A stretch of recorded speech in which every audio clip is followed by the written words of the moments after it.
Hello, everyone. Today I'll tell you a summary of the 2008 movie, The Boy in the Striped Pajamas. The story begins with Bruno, who lives in Berlin with his parents and his sister Gretel. While the boy is happily playing with his friends, his family is preparing for an important event at home. Bruno's father, Ralph, has been promoted, and the family will need to move to another part of the country because of it. When Bruno rushes home, his sister already knows about the upcoming changes, and the parents share the news with him. Bruno doesn't want to leave his home because he loves it there and has good friends. However, the decision has been made, and there's no turning back since his father serves in the army and must follow orders. In the evening, many important guests arrive at their house. They greet Ralph as he enters the living room. Among the guests are Ralph's parents. However, his mother is not as thrilled about his promotion as his father is. Ralph asks her to avoid any discussions that could affect the family's well-being. When all their belongings are packed, Bruno bids farewell to his home and friends. The family is taken to a large brick house surrounded by a forest. The new house seems gloomy to Bruno, and he doesn't like it at all.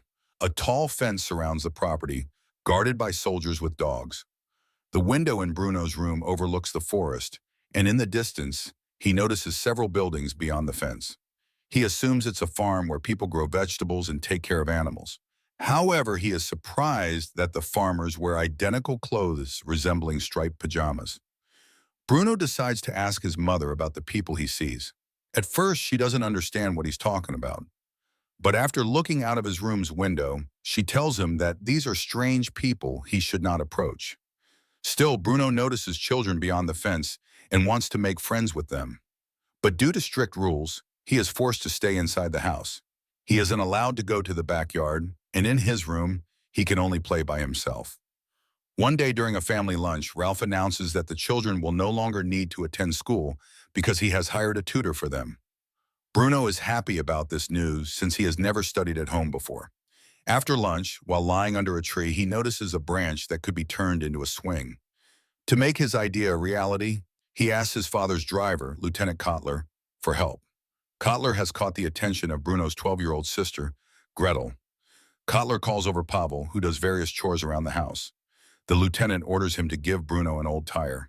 Kotler's behavior toward Pavel unsettles Bruno.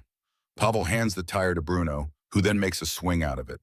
While playing on the swing, Bruno notices smoke rising from the buildings beyond the fence.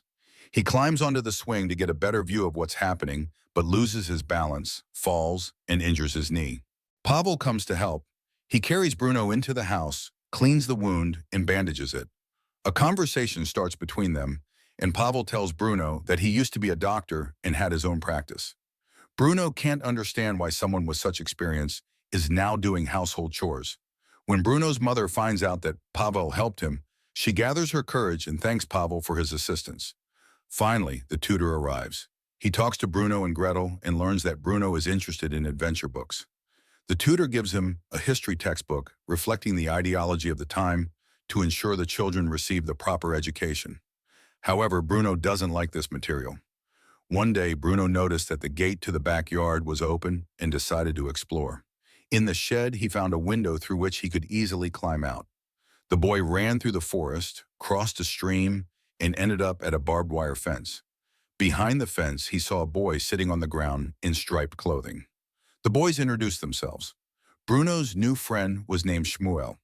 Bruno asked him about the place where he lived, but Shmuel didn't know much. He explained that it was impossible to leave. There was too much work, and they were barely given any food. Sometimes Shmuel sneaked over to the fence to rest. However, soon a whistle blew, and Shmuel had to return as all the inhabitants were being gathered in the barracks. At home, Bruno secretly took a chocolate bar to give to his new friend, but when he got to the fence, Shmuel wasn't there. Bruno started throwing small objects over the fence. One metal piece got stuck in the wire, and he realized the fence was electrified. Bruno assumed this was to prevent anyone from escaping the farm. That day, Shmuel didn't show up. The educational material taught by the tutor didn't appeal to Bruno, but his sister Gretel took it very seriously. She threw away her dolls and decorated her room with posters and symbols. When Bruno's mother left for the city, he took advantage of her absence and went to meet Shmuel. He asked the boy about the chimneys that occasionally emitted smoke with an unpleasant smell. Shmuel said it seemed like unnecessary things were being burned there. Meanwhile, Ralph's relationship with his mother worsened due to his new assignment. However, Ralph's father fully supported him and expressed his desire to visit. The tutor continued explaining to Bruno that the people behind the fence were dangerous and that it was necessary to fight against them.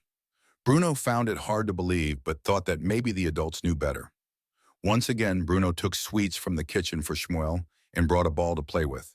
However, Shmuel refused, afraid that the guards might notice them. When Bruno's mother returned home from her trip, she noticed a strange smell coming from the area behind the fence. During a conversation with Lieutenant Kotler, she overheard a comment that made her realize things were happening there that were better left unknown. Shocked, she argued with her husband, but he insisted it was part of a secret project. At this time, Ralph's father arrived for a visit, and the family hosted a dinner to which they invited the lieutenant. During the conversation, it was revealed that Kotler's father had fled the country at the start of the war because he disagreed with the government's policies. Kotler realized that this revelation could damage his career. Enraged, he took out his anger on Pavel, who had accidentally spilled a glass of wine. The lieutenant dragged Pavel into another room, and the man was never seen in the house again. After this incident, Bruno cried for a long time. Gretel tried to comfort him, but failed to convince him with her words about the supposed danger of the people behind the fence. Bruno couldn't believe that the people he had met could be bad. Ralph's house was preparing to host important guests, and Shmuel was brought in to help clean the glasses. He started talking to Bruno, who gave him a cookie. At that moment, Lieutenant Kotler entered the room, noticed Shmuel eating, and accused him of stealing. Shmuel explained that Bruno had given him the cookie and said they were friends. When Kotler angrily asked Bruno if this was true, the frightened boy denied knowing Shmuel. The lieutenant declared that he would deal with the culprit. Bruno felt deeply upset about his actions for a long time. Shortly after, he watched a film that his father showed to the guests. In the film, the camp where Shmuel lived looked completely different from what Bruno had seen. The people appeared happy, with opportunities to rest, read books, and visit a cafeteria. The children were shown playing joyfully. Bruno felt proud of his father, believing that he took care of the place. Later, Lieutenant Kotler was sent to the front lines for failing to report his own father. For Gretel, this marked the beginning of a dull and monotonous time. Bruno, however, continued visiting the fence, hoping to see Shmuel. He wanted to apologize to his friend for being scared and lying. One day, Bruno met Shmuel again, whose face still bore the marks of his beating. Bruno apologized and they made amends. On the same day, Ralph received tragic news. His mother had died during a bombing raid. Despite her opposition to the government's policies, flowers with a card from the authorities appeared at her funeral. This broke Elsa completely. She and Ralph argued for a long time before deciding that it would be safer for the children to move to their aunt's house far away. Gretel accepted the news calmly, but Bruno was devastated. He didn't want to say goodbye to Shmuel. Bruno ran to tell his friend about the upcoming departure.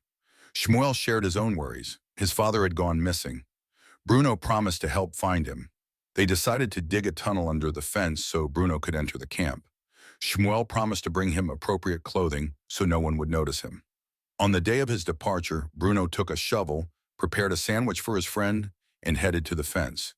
However, he accidentally dropped the sandwich along the way. The boys dug a tunnel, and Bruno crawled through to the other side. He changed into the striped clothing and entered the camp.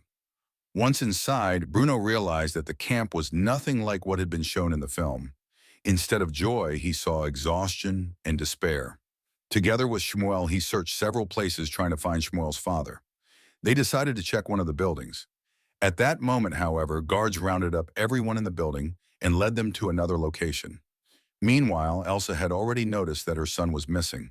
Together with Gretel, she found an open window in the shed and the dropped sandwich. The parents realized that Bruno had likely gone beyond the fence. They raised the alarm, and soldiers began searching the area. Near the fence, they found Bruno's clothes and noticed the tunnel. By this time, Bruno and the others had been led into a dark room. They were told they needed to take a shower. The doors were shut, and Bruno disappeared into the crowd alongside Shmuel. When Ralph reached the location, it was already too late.